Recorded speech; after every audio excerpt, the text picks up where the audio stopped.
Assalamualaikum warahmatullahi wabarakatuh. Kita mulakan pertemuan kita pada pagi ini dengan membaca Ummul Quran Al-Fatihah. A'udzubillahi minasyaitonirrajim. Bismillahirrahmanirrahim. Alhamdulillahi rabbil alamin. Ar-Rahmanir-Rahim Maliki yaumiddin. Iyyaka na'budu wa iyyaka nasta'in. Ihdinas siratal mustaqim, siratal ladzina an'amta 'alaihim ghairil maghdubi 'alaihim waladdallin. Amin. Bismillahirrahmanirrahim. Alhamdulillah. Alhamdulillahilladzi hadana lihaza wa ma kunna linahtadiya laula an hadanallah. Ashhadu an la ilaha illallah wa ashhadu anna Muhammadan abduhu wa rasuluh. Allahumma salli ala sayyidina Muhammad wa ala ali Muhammad. Rabbi shrah li sadri wa yassir li amri wahlul 'uqdatam min lisani yafqahu qawli. Rabbi yassir wa la tu'assir wa tammim bil khair. Ya Karim, amma ba'd. Alhamdulillah yang berbahagia Dr. Haji Syed Ayub, Syed Mustafa Al-Qudri dan Puan Hajah Kartikawati binti Muhammad yang kini berada di Penang menghadiri convocation anak andanya iaitu Siti Fatimah. Kita ucap tahniah di atas kejayaan. Dan kita juga ucap tahniah yang tidak terhingga kepada SKB dan seluruh warga kerjanya dan juga pada Puan Hajah Kartika dan doktor yang dianugerahkan antara syarikat yang terbaik di Malaysia dalam penganugerahan yang gilang gemilang. Dan Puan Hajah Kartika dianugerahkan sebagai usahawan wanita terbaik Malaysia. Mudah-mudahan kita doakan dengan anugerah itu akan terus menjadi suatu kebangkitan yang lebih besar lagi pada masa akan datang. Jadi tahniah kepada seluruh warga SKB. Dan yang dimuliakan Mama dan seluruh ahli keluarganya, Kak Tini, Datin Umi Kalsum, Datuk Said, Datuk Syida, kemudian Kak Tipa dan semua, Uncle Halim, Aunty Hasnah yang sudah lama tak jumpa. Mudah-mudahan semuanya dalam rahmat dan termasuk seluruh warga kerja SKB, para kaki tangan dan para usahawan di mana saja berada, mudah-mudahan dirahmati oleh Allah Subhanahu wa taala. Jadi alhamdulillah, minggu lepas kita cuti, minggu ni kita sambung balik. Minggu depan mungkin ada, mungkin tak ada, bergantung kepada line internet kat Mekah. Kerana hari Sabtu ni saya akan berangkat ke Mekah untuk memimpin jamaah. Jadi insya-Allah mudah-mudahan Allah selamat pergi selamat balik dan mudah-mudahan didapat umrah yang makbulah. Mudah-mudahan dipermudahkan semua urusan berkat doa semua. Baik, pada pagi ni kita sembang santai tapi tajuknya sangat penting. Iaitu tadi Kak Nesh dah sebarkan nota yang saya sediakan untuk pada pagi ni. Boleh rujuk pada nota tu. Yang tak dapat boleh WhatsApp pada Kak Nesh. Mungkin saya tak pasti dalam grup WhatsApp staff, dalam grup WhatsApp UMJ, dalam grup WhatsApp usahawan-usahawan. Mungkin nanti Kak Nesh akan masukkan. Tajuknya mudah saja perbincangan kita hari ini. Berdasarkan hadis-hadis Nabi, saya nak cadang kepada kita semua mulai hari ini, jangan tinggal 7 amalan ini sampai mati. Jangan tinggal sampai mati. Kerana apa? Hadis sahih. Bukanlah bermakna 7 ni saja menjadi amalan yang boleh menyebabkan masuk syurga. Ada berjuta lagi amalan lain. Namun, kita ambil yang mudah-mudah. Yang lain-lain nak pergi perang, jihad, tak berani. Nak sedekah, kedekut. Jadi kemudiannya nak jaga anak yatim. Pun tak mampu, anak kita pun terbiar sama. Jadi, tak sempat. Tapi ada amalan yang sendiri-sendiri boleh buat berdasarkan hadis Nabi. Mudah-mudahan berdasarkan hadis ini, Nabi SAW menyebut ketujuh-tujuh ini adalah jalan untuk menuju syurga dan jangan tinggal mulai hari. Jangan tinggal mulai hari ini. Baik.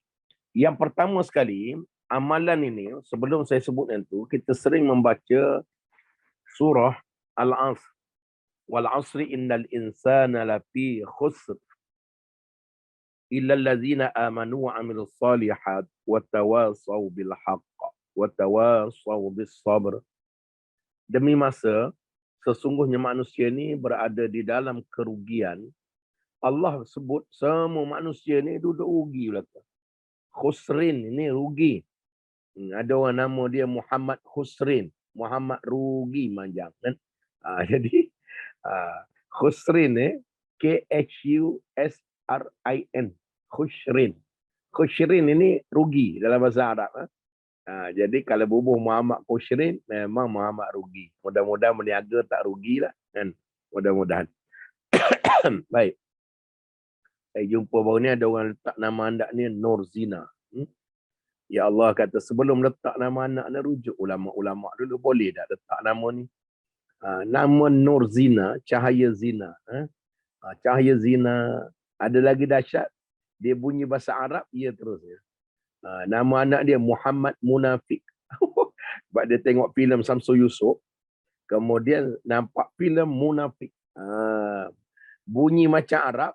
Muhammad Munafik. Tu dia kan. Hari-hari munafik. Dia jadi doa. Kan? Jadi doa. Sebab tu nama anak-anak dia letak nama baik-baik lah. Letak nama baik-baik. Kan? Jadi semua manusia dalam rugi. Illal ladzina amanu wa amilus salihat. Kecuali orang yang beriman dan beramal soleh.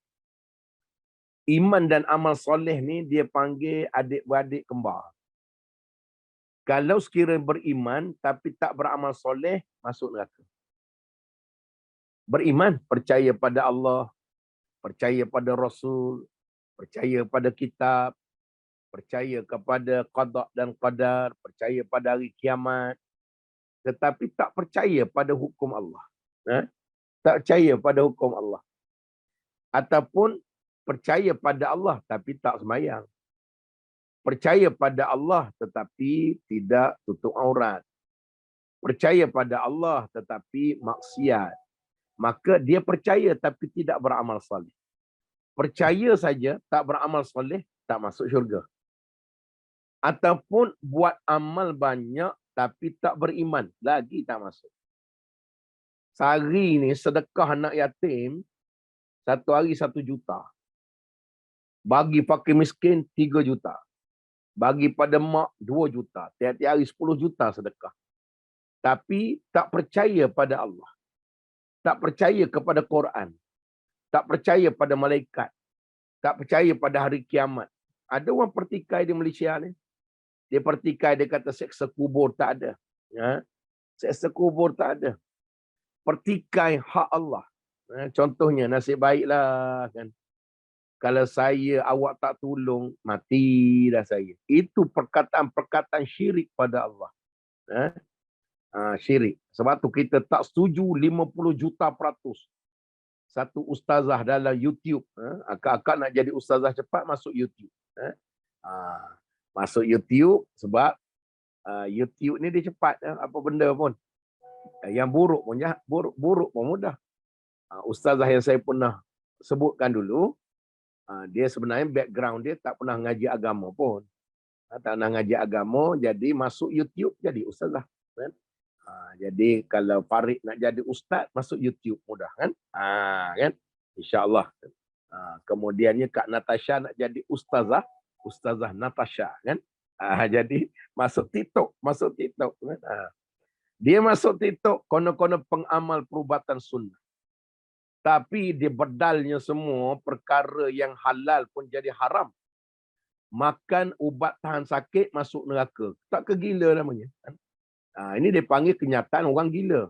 Bukan kenyataan orang ahli agama.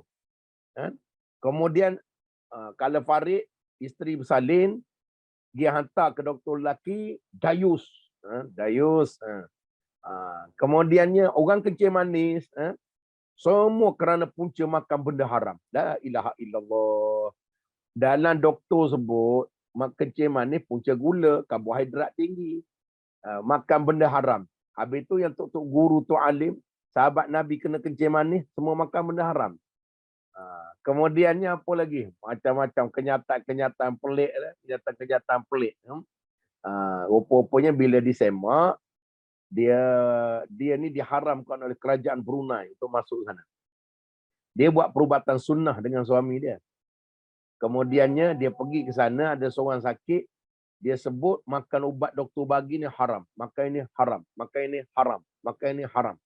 Jadi kena makan ubat yang dia jual ni. Makan habatus sauda, makan madu lebah, makan yang kawan tu dah bergantung dengan ubat hospital sekian lama, berhenti ubat hospital, makan habatus sauda, malam tu mati terus. Sebab tubuh kita ni, kalau dah biasa macam saya ni hari-hari segenggam ubat, kalau saya tinggal immediately, kata orang putih, kalau tinggal immediately, malam tu sel tubuh badan kita, dia tak berjumpa ubat-ubat hospital dadah ni, mula dia jadi bengong, darah akan lebih naik, jantung akan lebih naik, kencing manis akan lebih naik, jadi orang tu mati. Orang buat report, akhirnya kerajaan Brunei haramkan dia masuk. Di Malaysia ni, sudah banyak ustaz-ustaz, mufti-mufti yang cadang, agar JAKIM tangkap dia, letaklah dalam kurung kat mana-mana. Pada saya letak sekali dengan harimau lagi bagus kan. Sebab apa? Orang tegur buat muka selamba je. Padahal takkan awak lebih alim daripada majlis fatwa. Takkan awak lebih alim fatwa yang orang kata benar, awak kata tak benar. Saya tak nak ulas pasal dia. Tapi nak sebut bahawa janganlah kita dalam hidup perkara yang Allah halalkan, haruskan, kita pula tolak. Itu juga salah agama. Perkara yang haram memang tak boleh buat. Perkara yang Islam benar, makan ubat, benar. Hatta makan babi pun boleh. Kalau sekiranya darurah. Sekarang tak boleh dah. Tengah hari nanti ajak geng-geng SKB. Jom kita asam pedas babi tengah hari ni. Kan? Nampak macam sedap ke? Asam pedas. Lama dah tak makan biawak ke? Rasa ular sawa ke kan? Yang haram. Tapi kalau darurah, katalah parik pergi ke tengah hutan belum, pergi berkemah. Tiba-tiba tersesat. Tak jumpa kancil, tak jumpa burung, tak jumpa buah, tak jumpa benda lain. Dia datang promosi hari-hari babi saja. Keting. Babi siap tanya, parik, tak nak ke ni? Kan? Maka masa tu dipanggil terangkat hukum haram. Kalau tak makan mati, harus makan. Tapi harus itu kata fiqh kena mengaji. Bukan harus itu bedal 1 ekor. Yang ni masak bakar sikit, tak kunyit. Yang ni goreng kicap, yang ni barbecue. Habis ekor dia bedal seorang kan. Makan sekadar untuk menahan agar jumpa makanan halal lain. Itu kaedah fiqh. Akhafud dararain dia panggil kan. Tapi tak ngaji, dia tibai semua sekali. Yang haram pun dia halal, yang halal pun tak boleh. Kan? Yang halal pun tak boleh kan. Ubat dadah masuk neraka kan. Jadi Kak Natasha jangan makan lagi ubat dadah, nanti masuk neraka kan. Jadi ini dipanggil kenyataan yang pelik lagi memelikkan. Betul kan? Belum cakap ngaji agama dulu, jangan pakai ikut sedap mulut. Agama ni bukan duduk pada pakai kopiah kan. Simpan janggut, kemudian pakai tudung labu, pakai jubah, cakap agama, orang agama bukan. Dia bila bercakap betul dengan kaedah fiqh, kaedah Islam baru betul. Jadi kita hari ni, banyak ustaz-ustaz jadi-jadian hari ni, kalau kita tak alim, lebih baik tak payah cakap agama. Bagi orang yang alim bercakap ini, kita tak alim bila cakap orang tegur melenting. Orang tegur melenting. Ada saja. Bersalam dengan Siti Nurhaliza. Bersalam. Kalau Kak Rozila tengah drive ke sekarang kan. Kalau Kak Rozila tengah jumpa Siti Nurhaliza, jangan buat pasal. Siti Nurhaliza ni orang kampung saya. Saya dulu lahir sekampung dengan dia, Kuala Lipis Pahang. Saya mengorak dia tak dapat ke Datuk K. Itu yang aku geram gitu kan. Jadi kalau Kak Zila jumpa Siti Nurhaliza, kalau ikut pandangan ustazah tu, bersalam dengan artis, roh kita jadi rosak jahanam semua sekali. La ilaha illallah. Nabi bersalam dengan Yahudi terus boleh? Kan? Nabi dengan Yahudi pun bersalam. Ini bersalam artis kan. Datang Nim Baizura ke, Farid nanti mungkin jumpa Amy Search ke kan. Bulan madu di awan biru kan. Bersalam, kata dia jangan, nanti rosak roh kita. Ini dia panggil satu kebodohan yang sangat tinggi. Minta maaf saya kena guna bahasa itu. Islam, takkan tak boleh nak kenalah pengedar SKB ni, yang nak beli barang ni Cina kan. Jangan bersalam, nanti roh kita habis. La ilaha illallah, kebodohnya kan. Jadi macam itulah. Minta maaf, membebel sikit pagi ni kan. Baik. Baru nak masuk tajuk. Membebel dah setengah jam kan. Baik. Tajuk dia hari ni, saya nak cadang pada semua, rujuk nota itu, jangan tinggal daripada hari ni sampai mati. 7. Amalan yang Nabi sebut di dalam hadis sahih, Allah ni maha baik. Dia tahu muka-muka kita ni semua geng-geng dalam jahanam belaka. Kan? Geng-geng dalam jahanam. Siapa geng-geng SKB ni yang tak pernah berdosa lagi? Saya rasa saya ni lahir keturunan wali lah Ustaz. Rasa tak pernah berdosa lagi lah. Semayang pun tak pernah tinggal. Saya pergi ceramah baru ni untuk geng ustaz 500 orang. Semua ustaz. Tak ada seorang pun baru nak start. Semua ustaz. Balik Mesir, balik Jordan, balik Syria, balik daripada Arab Saudi, balik Madinah. Semua ustaz dalam program pengukuhan profesionalisme pendakwah. Kan? Dijemput saya untuk program sama dengan ustaz-ustaz ni. Otai-otai pun ada. Kita pun segan juga. Kita cak ayam punya ustaz ni. Akhir sekali saya tanya siapa di kalangan ustaz-ustaz ni sejak daripada balik tak pernah lagi tinggal semayang sekali pun. Saya letak duit saya 500 ke atas meja.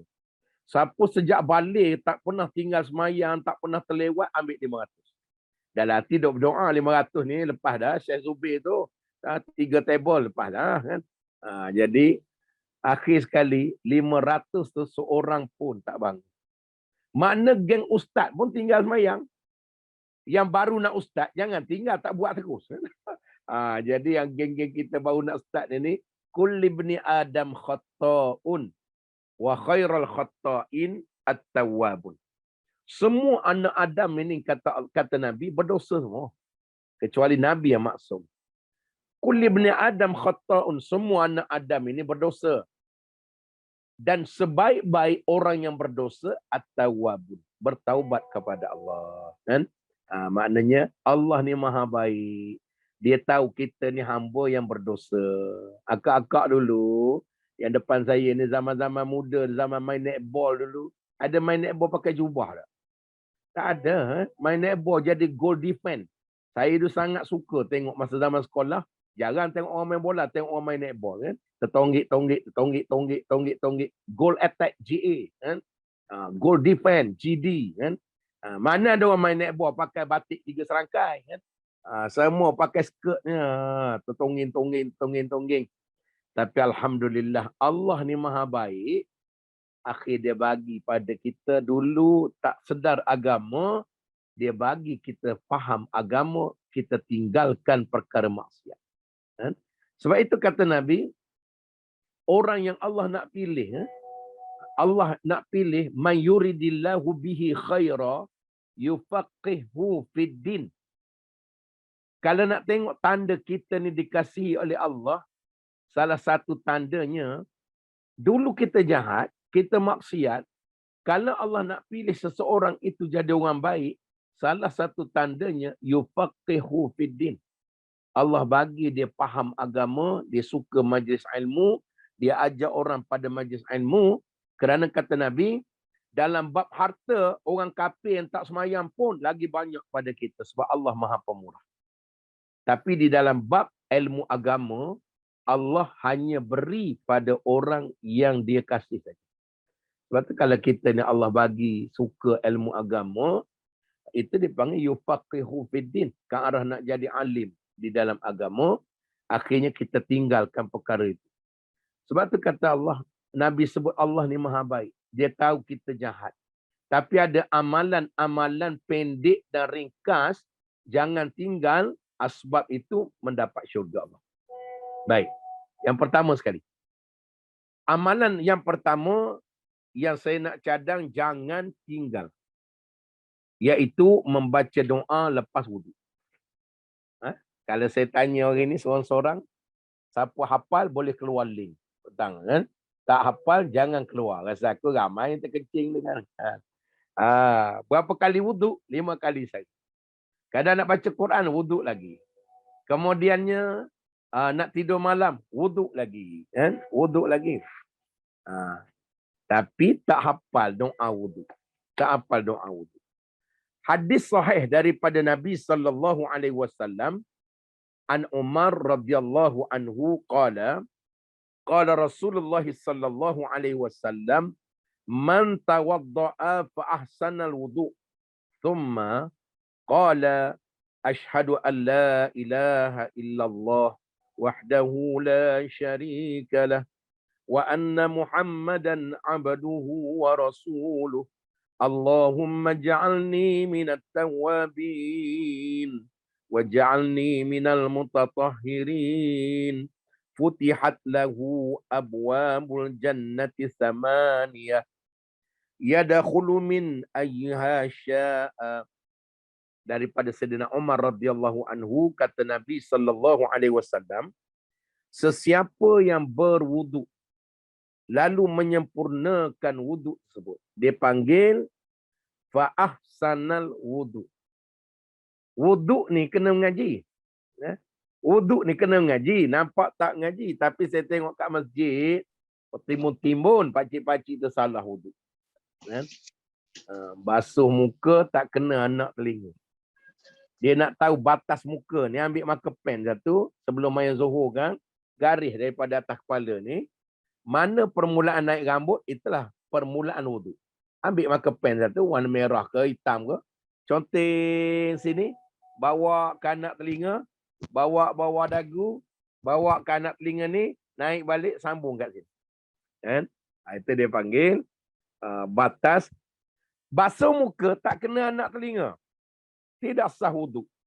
Bila tidak sah wuduk, tidak sah sembahyang. Lagi bahaya, tidak sah wuduk, tidak sah tawaf haji, tawaf umrah.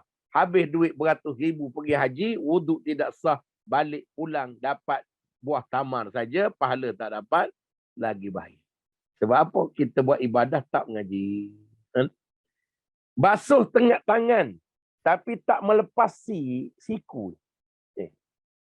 Dia mesti lepas siku. Ada orang basuh tangan tak sampai siku. Sembayanglah walaupun 70 juta rakaat, tidak sah. Kerana la yatimul wajib illa bihi fahuwal wajib. Tidak akan sempurna sesuatu kewajipan melainkan perkara sebelumnya menjadi wajib. Tidak sempurna sembahyang kalau tak ada berwuduk. Wuduk tak sah, tak sembahyang. Nampak tunggang-tunggik, rupanya sembahyang tak diangkat naik. Hanya kerana wuduk. Sebelum daripada wuduk, mengaji pasal toharah. Dalam Islam ni, kitab yang mula-mula sekali, pasal menyucikan diri. Cara basuh berak pun Islam ajar. Basuh berak ni ada cara tak dalam Islam? Ada. Kadang-kadang basuh berak tidak sempurna, ambil wuduk tak sempurna, semayang pun tak sempurna, baca Quran pun tidak sah. Berak punya pasal, jangan buat pasal. Kan? Mana ada agama lain ajar pasal berak? Masuk jamban kaki kiri, keluar jamban, masuk jamban tutup kepala. Dah belum berak berdehem. Kemudian baca doa. Kemudian cara basuh. Cerita berak sikit pagi ni. Baik. Masa basuh mula-mula kata ulama fiqh.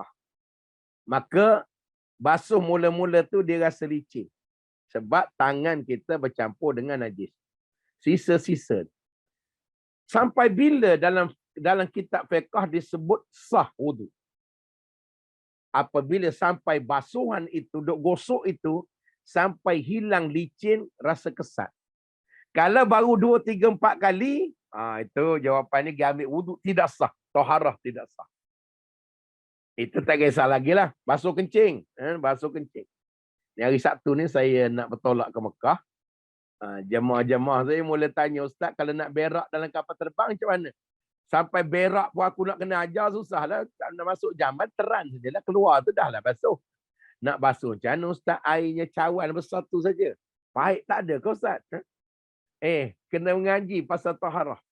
Dalam Islam, kalau tak ada air, ganti dengan istinja.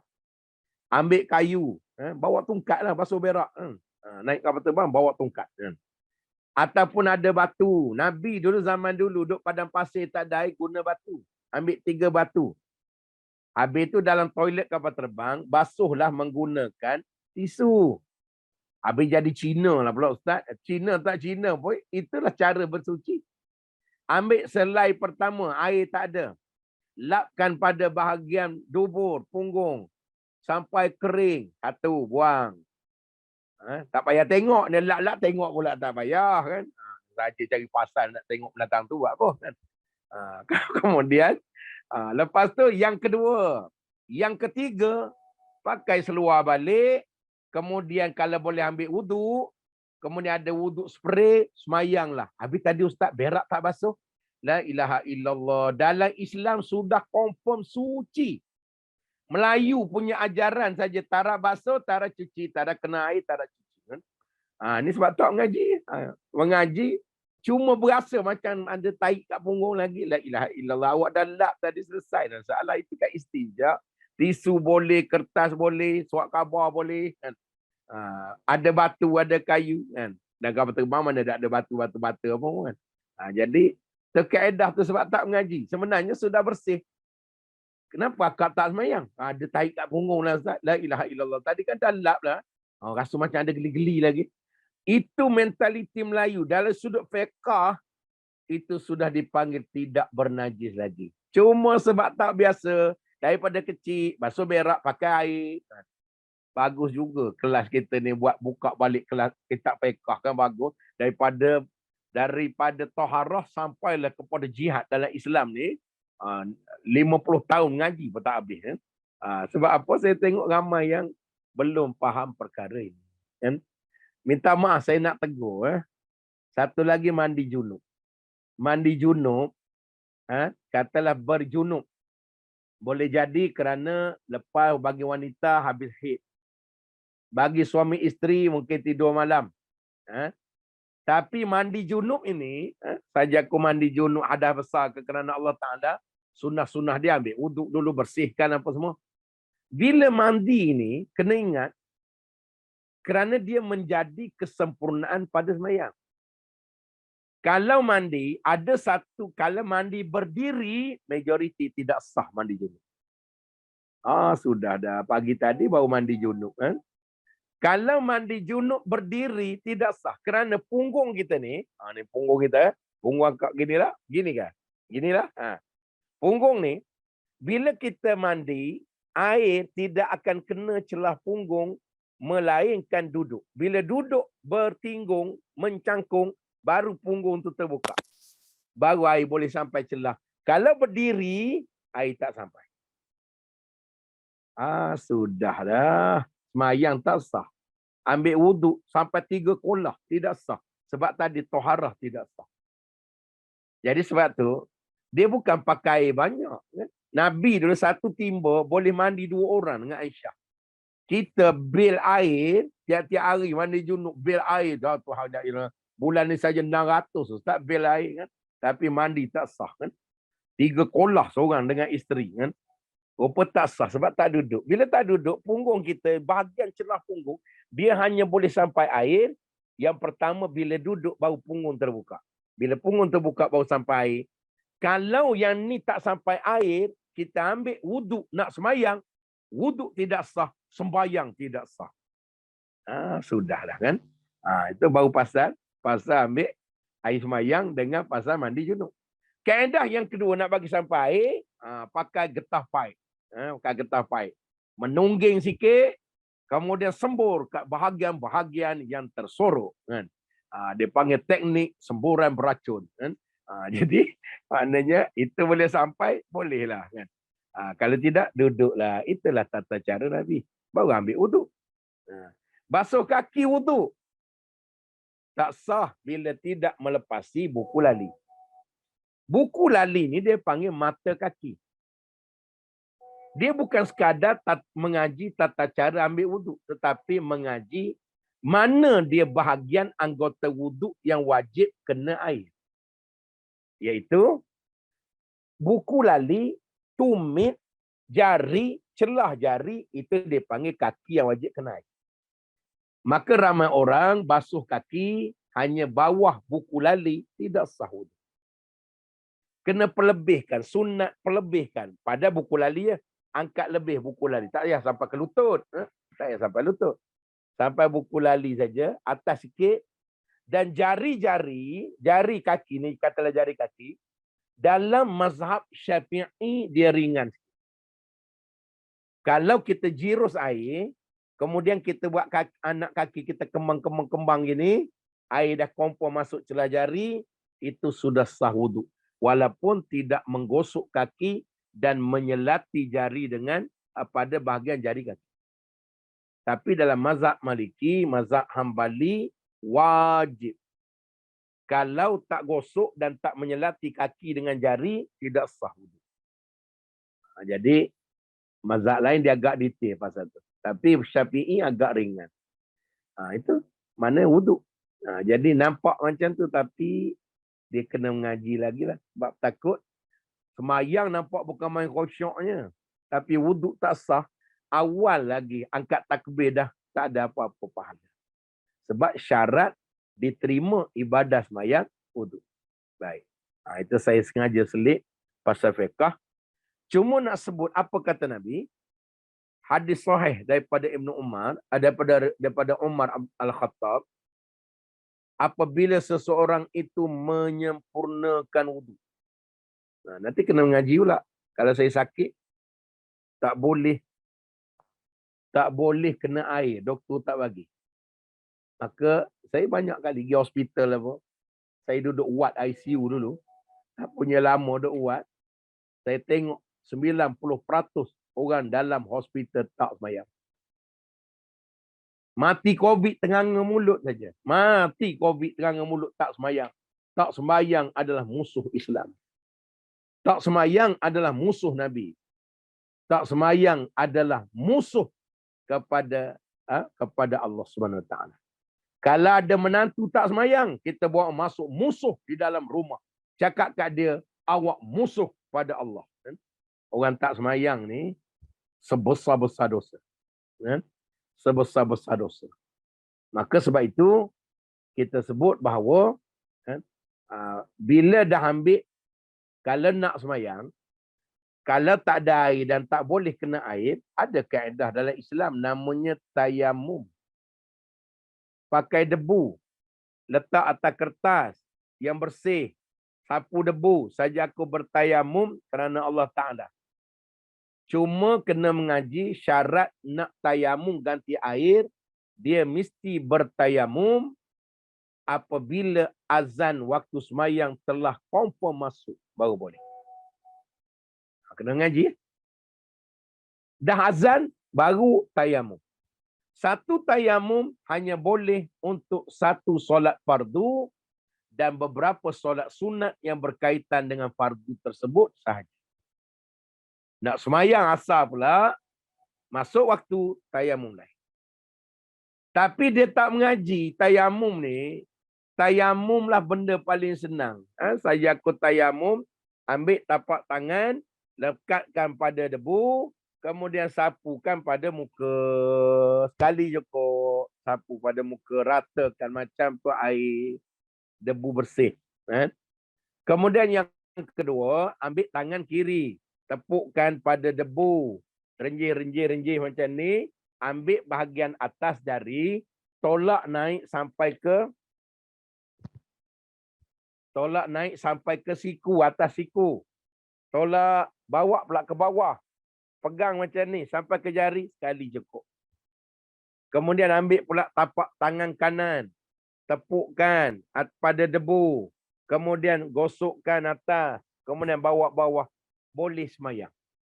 Tapi sebab dia bengong tak semayang, tak mengaji, dia suruh ayah dia basuh kepala sekali dengan debu. Dia memang bengong cak ayam tu kan. Ayah sekali ambil debu ni letak atas kepala, itu memang kepala bapak aku kan. Maka minta maaf sebut ya. Siap dia suruh ayah dia, ayah tolong basuh telinga dengan debu. Itu memang patut ambil anak dia lestik kan, letak kat sidai kat tepi dinding hospital tu kan. Tayamum 2 anggota saja, niat, muka dan kaki pun tak payah kan. 2 saja semayang. Boleh tak? Tak ada alasan, tapi saja tak nak semayang. Baik. Apabila habis ambil wuduk sempurna dan tayamum, kata Nabi dalam hadis sahih, saya nak minta semua orang yang belum hafal mulai hari ini wajib hafal. Walaupun hukum dia sunnah, kerana pahalanya sangat besar. Lalu membaca doa lepas wudu. Asyhadu an la ilaha illallah wa anna Muhammadan abduhu wa rasuluh. Allahumma ja'alni minat tawabin waj'alni minal mutatahhirin waj'alni min ibadikas salihin. Subhanakallahumma wa bihamdika asyhadu an la ilaha illa anta astaghfiruka wa atubu ilaik. Wa sallallahu ala sayyidina Muhammad wa ala alihi wa sahbihi ajma'in. Walhamdulillahi rabbil alamin. Habis baca macam tu, wuduk sempurna, baca doa lepas wuduk. Futihat lahu abwabul jannati samaniyah. Dengan asbab wuduk, baca doa wuduk, Nabi bagi jaminan 8 pintu syurga dibukakan untuk orang itu, dan yadkhulu min ayyasha, masuklah mana-mana pintu yang awak nak. Ya Allah, ruginya semalam tak baca. Yang mana tak ada, saya cadang pergi kedai photostat. Photostat doa ni tampal kat dinding rumah kita menghadap kiblat. Satu lagi, paling baik ikutlah adab doa.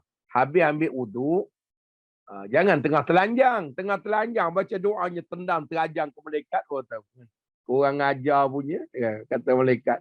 Tengah telanjang dia baca doa, kan? Macam mana nak masuk syurga, kan? Baik, saya cadang paling baik tak apa. Kalau akak-akak, abang-abang tengah pakai tuala pun, dipanggil masa tu boleh. Ataupun dah pakai baju kurung. Cuma lepas wuduk, jangan lap air wuduk. Jangan. Nabi larang, walaupun sah semayang, tapi makruh. Perbuatan itu makruh, sebab air wuduk ini, biar dia kering tanpa lap pada muka, pada tangan, pada kaki, pada kepala, dia nanti akan menjadi cahaya ketika berada di padang mahsyar. Nabi kenal kita melalui cahaya wuduk. Kata Nabi, orang tanya dia, macam mana ya Rasulullah? Nanti orang ada beratus bilion. Padang mahsyar sejak daripada zaman Nabi Adam sampai kiamat. Macam mana kamu nak kenal kami? Kata Nabi, mudah saja. Sebagaimana aku kenal, aku duduk di atas satu padang yang penuh dengan kambing, maka ada seekor kambing putih di tengah-tengah jutaan kambing hitam. Aku boleh nampak dengan jelas kambing putih, aku panggil kamu. Kambing putih itu, cahaya itu daripada wuduk sembahyang kita. Sebab tu makruh jangan lap. Makruh jangan lap. Paling baik menghadap kiblat. Habis, kalau pakai tuala lah. Orang kita ni dia disiplin dia kuat sangat. Contoh, boleh ke Ustaz baca doa tengah pakai tuala? Boleh. Sebab dia panggil keharusan waktu itu. Boleh dah Ustaz nak baca Quran tak pakai tudung? Boleh. Sudah dah. Baca Quran tak perlu tudung. Kecuali baca Quran ada orang lelaki lain dalam rumah. Itu kena pakai tudung lah. Baca Quran tak perlu tudung. Dia tidak ibadah macam semayang, macam tawaf. Wajib tutup aurat. Akak-akak nak baca Quran kat rumah dengan suami saja. Kemudian rambut macam tu kat limah. Boleh. Duduk. Bismillahirrahmanirrahim. Cuma orang Melayu ni dia tinggi adabnya dengan Tuhan. Kalaulah nak pergi berjalan pakai tudung, tak apalah pakai tudung. Maka baca Quran. Tapi kalau baca Quran tak pakai tudung pun sah dan dibenarkan Islam. Sebab baca Quran tidak syarat kena pakai tudung tutup aurat macam tawaf, macam sa'i, macam semayang. Tapi kalau ada lelaki lain, ada abang ipar, itu kena pakai tudung. Jadi baca Quran ni cuma kita lah nak bagi beradab dengan Tuhan. Jadi menghadap kiblat, kalau dah lap tubuh, Kemudian pakai baju kurung sebelum nak sembahyang, angkat tangan doa. Asyhadu an la ilaha illallah wa anna Muhammadan abduhu wa rasuluh. Allahumma ja'alni minat tawabin waj'alni minal mutatahhirin waj'alni min ibadikas salihin. Subhanaka Allahumma wa bihamdika asyhadu an la ilaha illa anta astaghfiruka wa atubu ilaik. Wa sallallahu ala sayyidina Muhammad wa ala alihi wa sahbihi ajmain. Walhamdulillahi rabbil alamin. Dengan asbab buat amal pendek tak sampai pun 1 minit. Kata Nabi dalam hadis sahih, Futihat lahu abwabul jannah samaniyah. Allah bukakan 8 pintu syurga. Ya Allah, kan? Ruginya kita orang dosa banyak. Tapi dengan asbab doa kerana mengamal sunnah Nabi macam ni, kenapa besar sangat? Sebab penyaksian kita selepas kita ini bersih daripada semua dosa. Kerana mengambil wuduk ini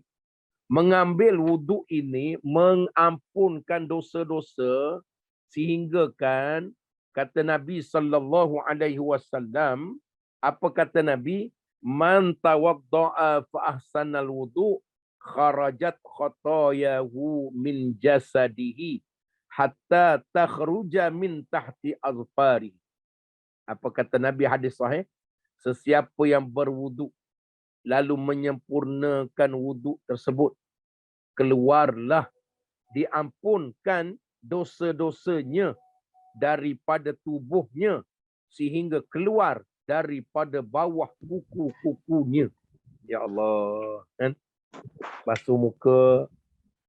Sebab tu saya nak cadang gabungkan fiqh dan tasawuf dalam ibadah. Selalu kita buat fiqh saja basuh muka, tapi tak ada hati duduk pada Allah. Gabungkan fiqh dengan tasawuf. Sambil basuh tangan, sebelum niat wuduk, ya Allah, ampun dosa tangan aku, ya Allah. Kata Nabi dalam hadis, dengan asbab baca doa macam tu, celah-celah jari yang pernah curi duit orang, yang pernah menekan button-button telefon, menyebarkan berita-berita fitnah, tengok filem-filem gambar-gambar yang pelik-pelik, dosa-dosa tangan keluar melalui jari. Allah ni maha baik. Belum lagi semayang, belum lagi berjihad, belum buat lain. Kalau kamu jaga wuduk ini saja, aku sudah masuk kamu dalam syurga, aku gugur dosa. Kemudiannya, basuh pula, masukkan air dalam hidung sambil doa. Itu dia panggil fiqh gabung dengan tasawuf. Ya Allah, ya Tuhanku, semoga mudah-mudahan aku boleh mencium bau syurga daripada jarak 500 tahun perjalanan. Kemudian basuh pula muka. Ya Allah, ya Tuhanku, mata aku selalu melihat kemungkaran, selalu melihat kejelekan. Aku mohon gugurkan dosa-dosa. Nah, minta tutup mikrofon ni. Siapa tak tutup tu? Okey. Baik. Kemudian basuh pula kepala. Ya Tuhanku, aku selalu duk rancang, duk fikir sangka buruk. Hapuskan dosa kepala aku. Basuh pula telinga. Walaupun sunat telinga ini. Telinga ini sunat saja. Tetapi dia panggil walaupun sunat, tetapi sangat dituntut. Kerana ya Allah, telinga kau sering dengar. Itu dia panggil fiqh gabung tasawuf. Kemudian basuh pula kaki. Sebelum kaki ada sunat satu lagi. Membasuh atas leher. Sunat. Jangan nampak lekeh. Tapi Nabi sebut dalam hadis sahih. Masur raqabah amanun minal ghilli yaumal qiyamah. Mengusap leher, kata Nabi, menyebabkan mendapat keselamatan daripada belenggu rantai-rantai neraka di hari kiamat. Maka sambil gasuh belakang ni, tak sampai 2 saat, 10 saat pun. Ya Allah, lindungi aku daripada rantai-rantai besi panas neraka yang akan disangkut atas leher di hari mahsyar. Allah bebas. Basuh pula kaki. Ya Tuhanku, jangan selamatkan kaki aku meniti titian sirat masuk syurga. Basuh kaki kiri. Ya Tuhanku, mohon padamu jangan gelincirkan kaki aku masuk dalam kawah neraka. Itu dia panggil fiqh, gabung tasawuf. Baru hati kita dia panggil hudurun qalbi. Dalam ibadah, hadir hati untuk ingat Allah. Baru dia panggil cantik. Walaupun sah ambil air semayang. Tapi kurang cantik kalau tak ingat pada Allah. Macam semayang tak ingat pada Allah. Macam semayang tak ingat pada Allah. Jadi banyak lagi lah, banyak hadis-hadis lain yang disebut tentang perkara itu. Baik. Hatta saya nak cadang pada diri saya dan kawan-kawan semua, kalau boleh jangan tinggal wuduk sebelum tidur. Jangan tinggal wuduk sebelum tidur. Hadis sahih daripada Nabi, apa kata Nabi?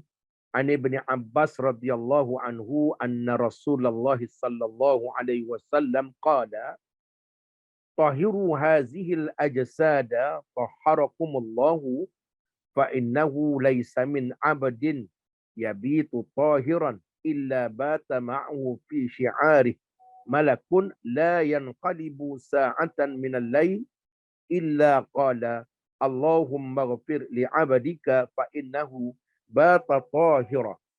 Daripada Sayyidina Ibn Abbas radhiyallahu anhu, kata Nabi, sucikanlah badan-badan kamu, maksudnya berwuduk, semoga Allah mensucikan kamu kerana sesungguhnya tidak ada seorang hamba pun yang tidur malam dalam keadaan berwuduk, kata Nabi. Tidak ada seorang pun hamba Allah yang tidur malam berwuduk. Melainkan ada malaikat akan bersama pada pakaiannya. Apa maksudnya? Malaikat akan duduk sama dengan dia. Kita je tak nampak. Lalu kata Nabi, tidaklah dia membalik-balikkan badannya walau satu saat. Bila kita tidur, mula terlentang. Lepas tu kuat lentang. Lepas tu kuat kupu-kupu. Lepas tu menungging. Lepas menungging, meniarap. Hari jatuh katil. Tidur malam macam-macam aksi. Bergerak ini walau satu saat dalam tidur tanpa kita sedar. Tapi sebelum sembahyang, sebelum tidur berwuduk.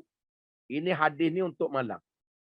Lalu kata Nabi, melainkan malaikat yang duk jaga tadi berdoa kepada Allah, ya Allah, ya Tuhanku, ampunkanlah hamba-Mu ini kerana dia tidur malam dalam keadaan berwuduk. Saya nak cadang, kalau boleh jangan berhenti wuduk. Habis wuduk, wuduk. Habis wuduk, wuduk. Habis wuduk, wuduk. Kalau mampu. Kalau mampu. Baik. Kalau boleh sampai mati kita dalam keadaan berwuduk. Kalau boleh. Saya cemburu sangat baru ni. Ada orang mati tengah semayang. Ada satu ustazah baru ni di Indonesia meninggal dunia tengah baca Quran. Tengah duk baca majlis ramai-ramai, tengah baca Quran wajib berwuduk. Mati, tarik, jatuh, mati. Kita mati tengah makan Kentucky Fried Chicken, terlekat tulang kan. Minta bahagian thigh itu terlekat dengan tulang, mati. Mati baca Quran, mati tengah ada wuduk. Lalu kata Nabi sallallahu alaihi wasallam dalam hadis sahih, man atahu malakul mauti wa huwa ala wudu'i u'tiya syahadah. Ini kata Nabi. Sesiapa yang didatangi oleh malaikat maut untuk dicabut rohnya dekat mati, sedangkan dia dalam keadaan berwuduk, dia diberikan pahala mati syahid. Bukan mati syahid. Mati syahid ni masuk syurga tanpa hisap. Tapi dapat pahala macam orang mati syahid. Agak-agak banyak mana? Seafdal ibadah dalam Islam namanya jihad fisabilillah. Mati syahid pada jalan Islam. maka orang mati berwuduk, dalam keadaan wuduk, malaikat tarik nyawanya, dapat pahala mati syahid. Dia tetap kena semayang, tetap kena kafan, tapi cuba bayang mati yang sangat mulia. Macam mana nak bagi kita dapat pahala ni? Maka kena disiplinkan, habis wuduk, ambil wuduk. Habis wuduk, ambil wuduk. Tidur malam, ambil wuduk. Nak pergi musafir, ambil wuduk. Kalau buat macam ni, kalau kita takdirnya mati tengah wuduk, pahala mati syahid dia ampunkan dosa. Nampak ibadah kecil. Kita tak sembang pasal pahala semayang. Tak sembang lagi pahala baca Quran. Tak sembang lagi pahala jihad. Tak sembang lagi pahala dakwah. Tak sembang pahala sedekah. Baru satu bab, kita rasa Tuhan sangat kasih. Nak bagi juga kita masuk syurga, kita memilih nak masuk neraka. InsyaAllah. Kan? Jadi, habis Ustaz, saya dekat tidur, saya ambil wuduk. Sedai elok naik atas katil, laki pun peluk. Apakah nak ambil wuduk balik? Kalau ambil balik, jawapan akak-akak memang mati resedung. Abang jangan sentuh. Sentuh saya terajam. Letak dinding. Bang, don't touch me. Don't touch me, cakap orang putih. Sebab apa? Saya ada wuduk nak tidur. La ilaha illallah. Ini pun satu kejahilan. Apa kata ulama? Mana-mana isteri yang ambil wuduk, mana-mana suami yang ambil wuduk, belum tidur, naik atas katil, kemudian berpeluk ke, bersentuhan ke, ikutlah dia nak buat apa ke, kan? Seorang suami isteri, tak payah lagi ambil wuduk. Kalau dia tidur itu, dikira tidur dalam keadaan berwuduk, dapat doa malaikat tadi. Kalau sentuh ambil wuduk sampai ke pagi, akak tak tidur. Kan? Abang tidur bilik lain, saya tidur bilik lain. Sebab saya nak jaga wuduk saya. Dia tak tahu, suami isteri pegang tangan, suami isteri berpelukan, suami isteri berintiman, gugur dosa. La ilaha illallah. Baik dah Allah, nanti lain kali kita buka kitab tu pula. Kan? Kalau pahala wuduk, malaikat kata tak ada. Ada tak dia dengan suami isteri? Balik-balik kerja petang ni. Kan? Isteri tunggu kat depan pintu. Kemudian suami pun pegang tangan isteri. Bawa ke meja makan. Nak minum kopi O dengan goreng pisang cicap-kicap. Orang Johor kan. Goreng pisang cicap-kicap. Lalu kata Nabi dalam hadis sahih.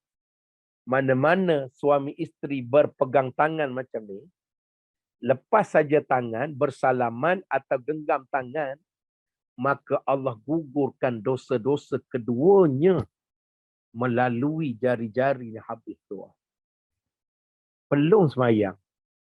Belum lain lagi. Ya Allah, saya cadang hari Sabtu ni jangan gimana. Duduk rumah cuti, kan? Pegang tangan isteri sampai besok pagi hari Ahad, baru lepas. Kan? Masak pun sama kat dapur, kan? Pegang tangan macam tu. Kan? Kenapa macam ni, macam mabuk makan daun ketum ni? Dah Ustaz tu tadi kata dapat pahala gugur dosa. Ya Tuhanku, kalau kita mengaji kitab tentang baiknya Allah, rahmat Allah, tak larat nak fikir. Baru bab wuduk saja, tidur berwuduk pun, setiap bergerak Tuhan ampun. Malaikat minta ampun dosa. Baca doa lepas wuduk. Asyhadu an la ilaha illallah wa asyhadu anna Muhammadan abduhu wa rasuluh. Allahumma ja'alni minat tawabin wa ja'alni minal mutatahhirin wa ja'alni min ibadikas salihin. Boleh tambah lagi lah, wa ja'alni min ibadikal mukhlasin. Subhanakallahumma wa bihamdika asyhadu an la ilaha illa anta astaghfiruka wa atubu ilaik. Wa sallallahu ala sayyidina Muhammad wa ala ali Muhammad walhamdulillahi rabbil alamin. 8 pintu syurga dibukakan. Zuhur nanti baca, asar nanti baca, maghrib baca, isyak baca. Nak tidur malam baca, duha baca. Agar tidak ada waktu yang syurga seolah-olah melambai. Ahlan wa sahlan wa marhaban. Datanglah wahai orang yang sentiasa berwuduk.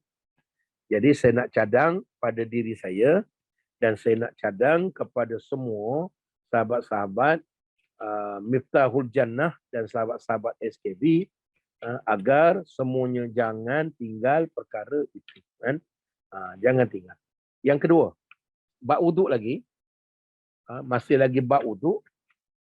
Saya nak cadang juga Kalau mampu, ada satu pahala yang sangat besar di dalam bab wuduk ini. Kalau sekiranya kita mampu sebelum wuduk itu untuk bersiwak. Bersiwak ataupun guna kayu sugi. Tak ada kayu sugi, berus gigi. Setiap kali wuduk. Kerana daripada hadis Nabi yang sahih. Apa kata Nabi? Laula an ashqa alal ummati la amartuhum bisiwaki inda kulli salatin. Kalau sekiranya aku tak fikir tentang menjadi suatu kerumitan, menjadi berat kepada umat aku, nescaya aku akan wajibkan siwak ini, gosok gigi ini setiap kali mereka nak sembahyang. Tapi Nabi letak sunnah kerana bimbang menjadi berat. Tapi kalau boleh buat, pergi pejabat bawa kayu sugi. Kayu sugi. Dia tak sama. Malam orang tanya saya, sama dah Ustaz, kita pakai ubat gigi yang ada miswak dalamnya dengan kita pakai kayu sugi. Totally different, kata orang Jawa. Totally different. Kerana apa? Walaupun bahan tu sama, tapi penggunaannya berbeza.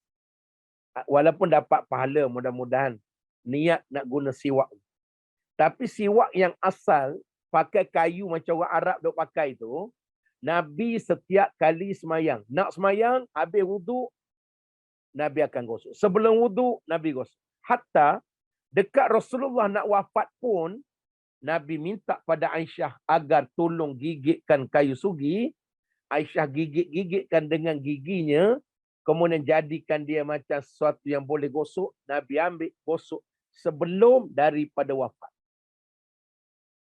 Ulama-ulama bahas perkara ni, doktor-doktor. Saya dulu sempat ngaji dengan Dr. Said 20 tahun yang lepas.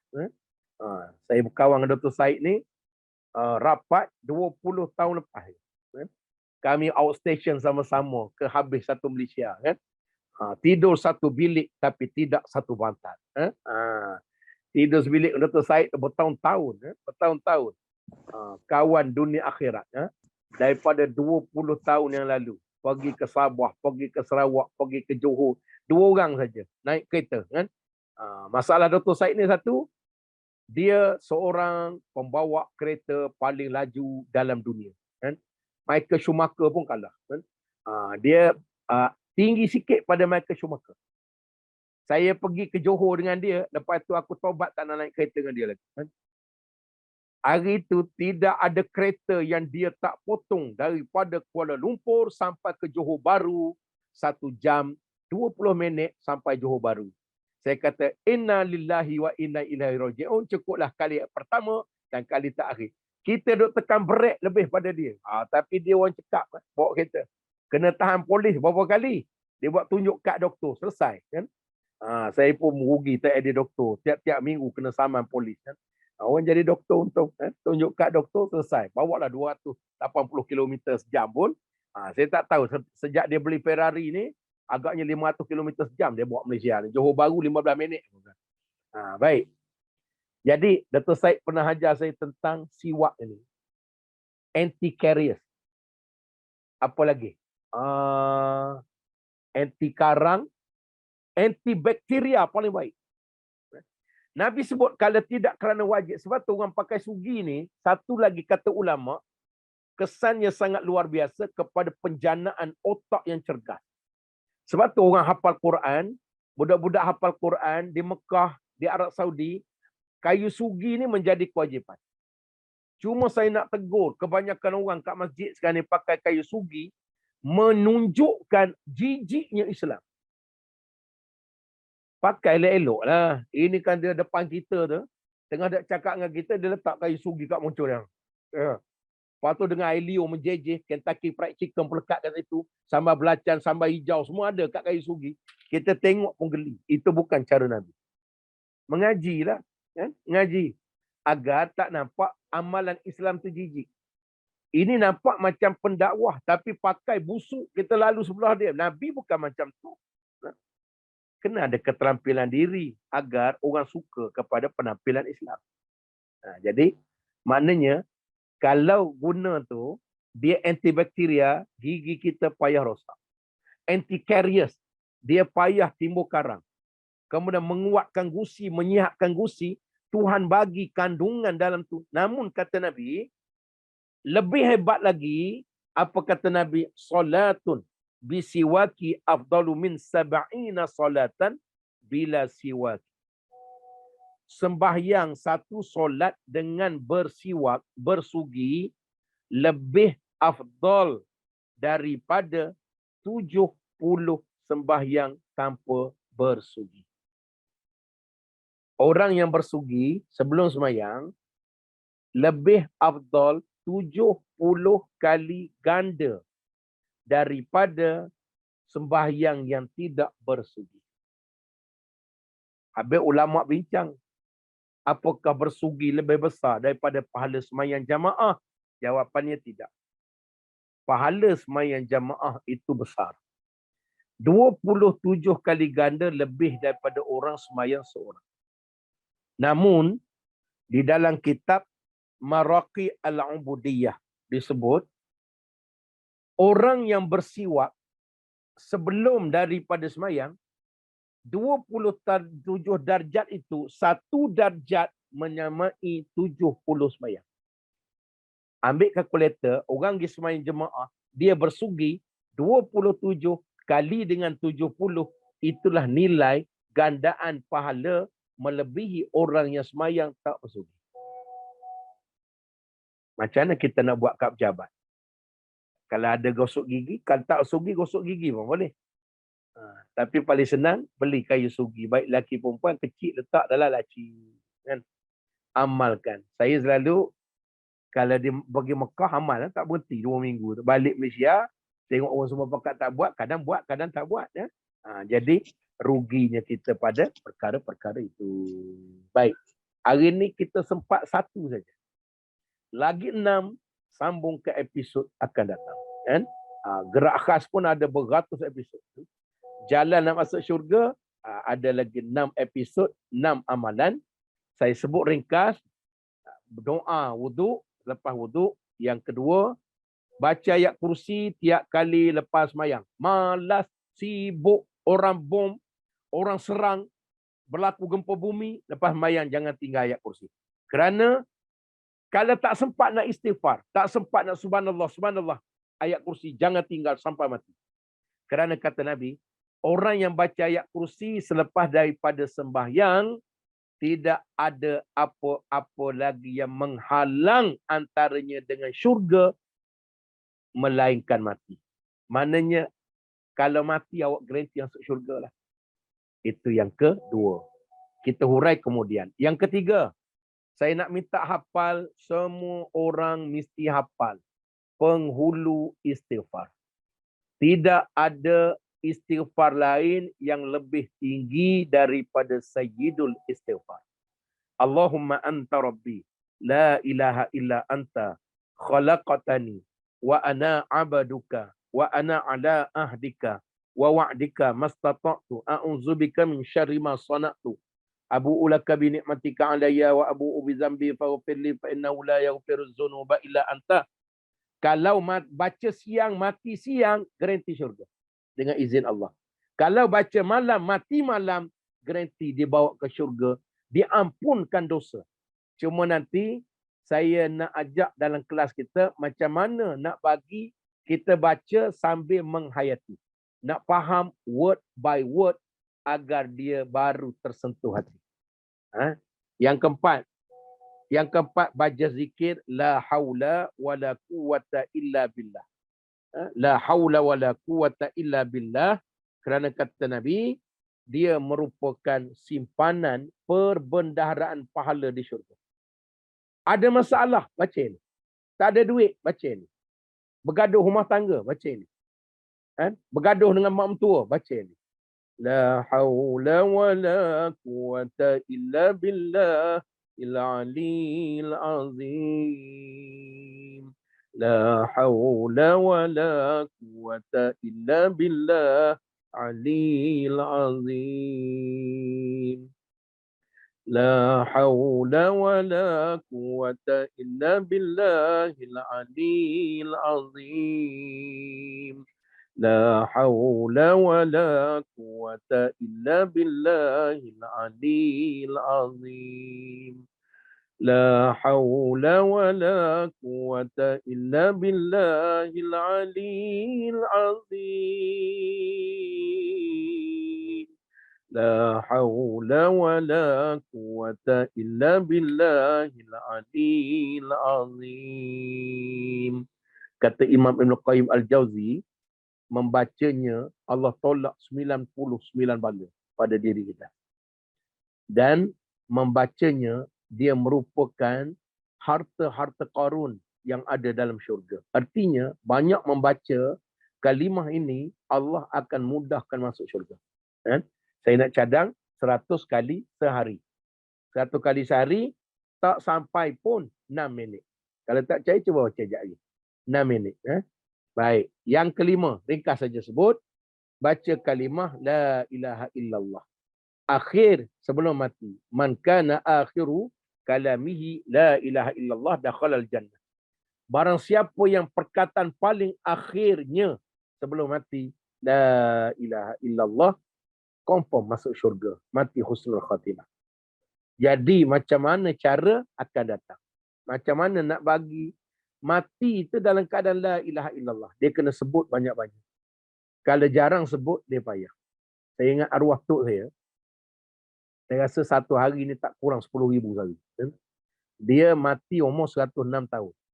Telinganya ditakdirkan pekak. Kalau cakap rahsia dengan dia, satu kampung dengar. Kan? Tapi kita duduk tepi dia, dia mati tepi saya. Telinga pekak, dia minta nak ambil wuduk sebelum mati. Ambil wuduk, tukar pampers, pakai semua. Sedai elok siap saja ambil wuduk, dah tukar pampers, kita tolong pakaikan bedak minyak wangi.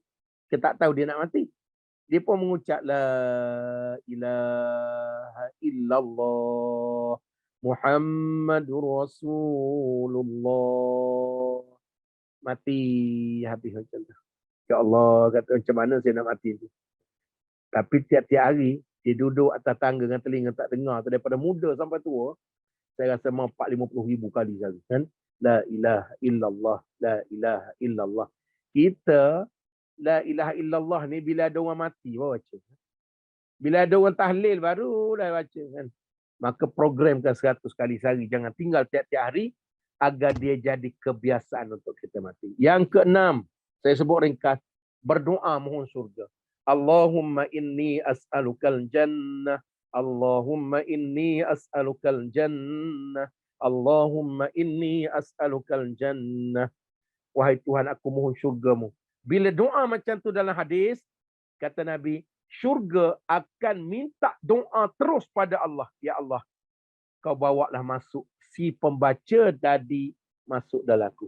Special lah kalau syurga minta doa pada Allah agar orang yang baca Allahumma inni as'alukal jannah masukkan dalam aku. Special lah. Jadi banyak-banyak baca. Yang ketujuh, yang akhirnya, membaca surah Al-Ikhlas 10 kali. Sekurang-kurang 10 kali. Dalam hadis sahih, habis baca 10, tak sampai 3 minit, terus Allah bina istana dalam syurga. Ada kata rumah, ada kata istana. Sayyidina Umar tanya Nabi, ya Rasulullah, boleh tak saya nak baca dengan gandaan lebih? 20, 30, 100 kali agar saya dapat istana banyak dalam syurga. Kata Nabi, silakan ya Umar. Mulai hari itu Sayyidina Umar memperbanyakkan baca Qul huwallahu ahad 10, 20, 30, 50. Baca 50, dapat 5 istana. Agak-agak istana kat Malaysia ni berapa biji? Istana negara berapa harga? Akak-akak yang biasa pergi. Kat Zam biasa kira tu. Berapa ringgit harga istana negara? Berapa puluh juta. Kalau 5 biji sehari, 50 kali baca, agak-agak ambil kalkulator, lu kiralah sendiri. Kan? Berapa tahun dah rugi? 20 tahun, 30 tahun tak baca hari-hari. Hari-hari paling tidak binalah satu istana dalam syurga agar kita boleh menikmatinya lepas mati nanti. dengan membaca Qul Huwallahu Ahad 10 kali. Nanti huraian dia kita akan bawa ke minggu akan datang. Kalau ada internet okey kat Mekah, kita sambung kelas. Kalau internet tak okey, kita sambung lepas saya balik. Kan? InsyaAllah. Wallahu alam. Terima kasih pada semua. Ada soalan nak tanya tak? Dalam 5-10 minit ni, kita berhenti 9.40 kalau ada. Ada soalan nak tanya tak? Yang penting jangan dapat ilmunya, bacanya. Kan? Saya dah bagi nota tadi. Sampaikan pada anak-anak, masukkan dalam grup WhatsApp adik-beradik, masukkan dalam sila Kak. Sila Kak. Nama apa Kak? Kak Dila. Kak Dila. Tanya tadi Ustaz mengajar mengenai tayamum yang pasal tu ada daripada ajaran lain yang mengatakan cukup sekadar sampai pergelangan tangan, tak payah sampai ke siku. Baik, betul. Macam mana tu, Ustaz? Betul. Itu ada yang sebut mungkin ada penyakit berat-berat, tapi jumhur ulama menyebutkan sampai siku. Itu seafdal-afdal sebab dia hanya melibat 2 anggota saja. Kecuali sakit yang memang tak boleh sangat, ringankan untuk sana. Tapi itu pandangan minoriti. Pandangan fatwa, pandangan majoriti ulama fiqh kita sampai ke situ. Ambil sampai situ, itu yang paling banyak pandangan. Tapi ada juga orang yang sakit sampai tali itu cukup sampai situ. Kemudian lalukan, mungkin ada balut, mungkin ada wire, maka harus. Kan? Tapi yang jumhur, sebab dia tak melibatkan basuh kepala, tak libat basuh telanga, tak libat kaki, cukup muka sekali dan tangan kedua-dua belah sampai siku, itu yang seafdal-afdal. Okey, bagus soalan Kak Dila tadi. Okey. Okey, soalan lain? Satu lagi kalau ada. Terima kasih Ustaz. Okey Kak Dila. Siapa tanya soalan, 1 tiket umrah free. Assalamualaikum Ustaz. Waalaikumsalam. Saya nak tanya berkenaan wuduk bagi orang yang period, yang uzur. Maksudnya boleh ambil wuduk masa Ustaz kan suruh ambil. Macam tu. Baik. Ada amalan-amalan orang period ni dia tak boleh buat. Baca Quran, semayang, masuk masjid. Tapi boleh tak orang period, sebelum saya jawab pasal wuduk, boleh tak orang period nak ambil wuduk? Boleh tak orang period nak baca ayat-ayat Quran? Boleh tak orang period nak baca-baca zikir? Baik, zikir tak ada khilaf. Sila baca.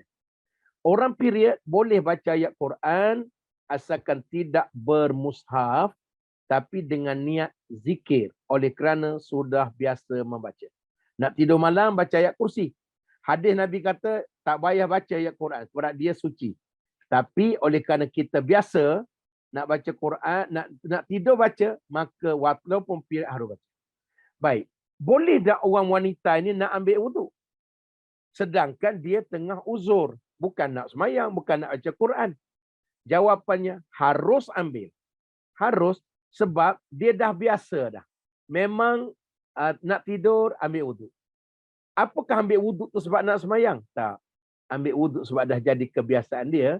Walaupun dia uzur, ambillah wuduk saja ke wuduk kerana Allah Ta'ala. Bukan nak semayang, tapi nak tidur, nak rehat, agar sentiasa dalam wuduk. Walaupun dia tidak suci, tapi dia haruskan. Sebab kebiasaan dia. Walaupun dia tak suci, dia haruskan membaca Quran, membaca ayat Quran yang dihafal untuk sekadar niatkan jadi zikir. Itu dipanggil keharusan untuk membacanya. Anak tengah mata terbelalak kan? Mak period pula kan? Tahu anak masuk hantu, anak diganggu oleh hantu ke ganggu apa kan? Mak baca dah tak boleh, mak tengah period lagi melalak budak tu kan? Maka walaupun tengah period boleh baca ayat kursi, tiupkan atas kepala sebagai ikhtiar. Mana itu keharusan dalam agama pada orang-orang yang period. Boleh Kak insya-Allah. Tapi niat bukan nak ambil, nak semayang, bukan nak ngaji, bukan nak apa. Tapi sebab dah kebiasaan agar wuduk itu juga membersihkan dia dan melindungi dia. Kerana asbab dia nakkan malaikat menjadi pakaiannya. Kerana orang berwuduk ni malaikat akan duduk dekat. Habis dia kotor, bukan nak semayang. Tapi kerana kebiasaan dia, diharuskan oleh ulama. Kan? Baik. Okey. Sila lagi. Kalau ada satu soalan lagi. Ada 2 minit ni. Kalau tak ada, kita sambung akan datang. Kalau minggu depan, Ustaz. waalaikumsalam. Silakan. Ustaz, saya ada satu soalan. Macam sekarang ni kan sahabat dunia akhirat ada buat selawat berjemaah kan. So, macam kita pagi biasanya dia buat selawat dalam pukul 4 lebih bangun, pukul 5 macam tu kan sebelum subuh kan. Maknanya selawat berjemaah kalau dia paling afdal, kalau contohlah macam kita berselawat pagi 10 kali pagi, 10 pagi petang. Maknanya kalau sekali kita berselawat pada Nabi Muhammad, maknanya Allah Subhanahu Wa Taala selawat pada kita 10 kali kan Ustaz? Ya, So, betul. kalau pagi, soalan saya, macam kita kan kita sempat saya kadang dalam keadaan uzur sekarang ni, uzur syar'i, lepas bersalin, lepas tu tak sempat nak, tapi bangun sebelum subuh. Macam mana pagi tu kita nak dapat bersamaan sama dengan Rasulullah dekat Mekah, Madinah. Macam sekarang Ustaz pergi umrah sana kan. So pahala saya nak dapat bersama di Mekah, Mukarramah, Madinah seperti mana Ustaz pergi umrah. Macam mana kita pahala tu bersama, dapat bersama. Dalam keadaan dalam keadaan berpantang bersalin. Okey, baik, bagus ya. Baik, selawat pada Nabi ni satu amalan yang dalam Quran sebut innallaha wa malaikatahu yusalluna 'alan nabi ya ayyuhallazina amanu sallu 'alaihi wa sallimu taslima. Maka selawat pada Nabi ni satu-satunya, the only one amalan manusia yang sama dengan amalan Tuhan. Tuhan tak makan, Tuhan tak minum, Tuhan tak semayang, Allah tak bayar zakat, Allah ini tidak beribadah, berzikir. Tapi ada satu amalan yang Allah buat, malaikat buat, manusia pun dituntut buat. Namanya selawat pada Nabi. Sehingga ulama-ulama berbahas antara selawat dengan zikir mana lebih besar. Majoriti ulama menyebut berselawat pada Nabi lebih besar. Walaupun ada sebagian kata sama-sama besar. Sama-sama besar. Baik. Jadi sebab itu, sekurang-kurang selawat pada Nabi, sekurang-kurang selawat adalah 10 kali pagi, 10 kali petang menurut hadis Nabi sahih. Orang selawat 10 kali pagi, 10 kali petang atau malam, sudah garanti layak untuk dapat syafaat Nabi. Jadi soalan kak tadi, kalau pergi Masjid Nabawi, macam saya Sabtu ni, kalau ada duit, pergi umrah, maka buat umrah, Allah ampun dosa. Kemudiannya, pergi Madinah, bagi salam pada Nabi. Dalam hadis sahih disebut orang pergi Madinah, menziarahi makam Nabi, setelah kewafatan Nabi, garanti kata Nabi. Nama telah dimasukkan di dalam senarai nama orang yang wajib dapat syafaat Nabi, walaupun sekali. Saya nak cadang, ada azam nak pergi umrah walaupun sekali. Ada azam nak pergi haji walaupun sekali. Sebab tu Islam mensyariatkan haji seumur hidup sekali. Kerana pergi sekali, dah menjejak kaki tempat Nabi, confirm. Nama dah masuk dalam senarai orang dapat syafaat. Subhanallah. Baik. Jadi maknanya kalau mampu perbanyakkanlah. Kan? Kalau saya buat 1000 kali sehari minima. Kan? Minima 1000. Alhamdulillah. Boleh lekat bertahun-tahun dah. Kita rasa suatu keajaiban benda dalam hidup. Jadi kena 1000. 1000 ni paling lama 1 jam. Sambil berjalan boleh, sambil makan boleh, sambil musafir, sambil duduk atas kapal. Jadi mungkin mula-mula payah, lama-lama okey. Macam mana nak dapat pahala orang pergi umrah tapi kita nak dapat pahala? Kita tak pergi. Yang pertama, kirimkan sedekah, infak kepada mereka yang pergi agar mereka boleh sedekah di Haramain. Saya dah 2-3 hari dalam kelas saya ni. Saya kempen yang tu infak Haramain. Jadi ada yang bagi semalam nangis saya kan. Ada satu makcik tu ibu tunggal, duit tak ada, kerja tak ada, jaga adik sakit, duk bergantung harap pada orang-orang susah. Orang-orang lain tolong bagi makan. Bila saya buka yang tu, saya kata siapa yang nak duduk di Mekah tapi pahala, kerana kata Imam Hasan Basri, RM1 yang kita infakkan pada fakir miskin yang basuh Madinah, basuh masjid, bangla-bangla tu semua miskin. Kata Imam Hasan Basri dan dipersetujui oleh Imam Syafi'i dalam kitab bahawa gandaan Masjidil Haram 100,000 kali ganda, bukan semayang saja. Sedekah RM1 dapat RM100,000. Sedekah RM10 kali dengan RM100,000. Puasa sehari macam RM100,000 hari. Buat tolong orang, jadi ada yang infak kirim suruh beli wheelchair, ada yang suruh beli kursi, ada yang suruh beli Quran, ada yang infak dia kata ustaz gunakanlah bagilah fakir miskin sana. Kebetulan saya pergi dengan saya ni, saya memang sebut pada anak-anak saya kalau pergi jangan lupa bawa asnaf. Dengan saya ni ada 4 orang asnaf yang saya tanggung 100%. Kita tak ada duit ke duk cari rata-rata, cari dalam kelas dalam apa. Jadi mereka kita tanggung 100% pergi. Maka macam mana nak dapat pahala itu? Kirimkan satu doa. Ustaz sampai kat sana, mak sampai sana, kawan tolong doa, mudah-mudahan doa barakah terdapat. Yang kedua, infakkan. Tolong sampaikan sumbangan pahala kepada Masjidil Haram, bagilah fakir miskin. Mudah-mudahan kata Imam Hasan Basri, gandaannya juga infak itu juga melibat 100,000 kali ganda. Itu dua-dua pandangan sahih ulama. Kan?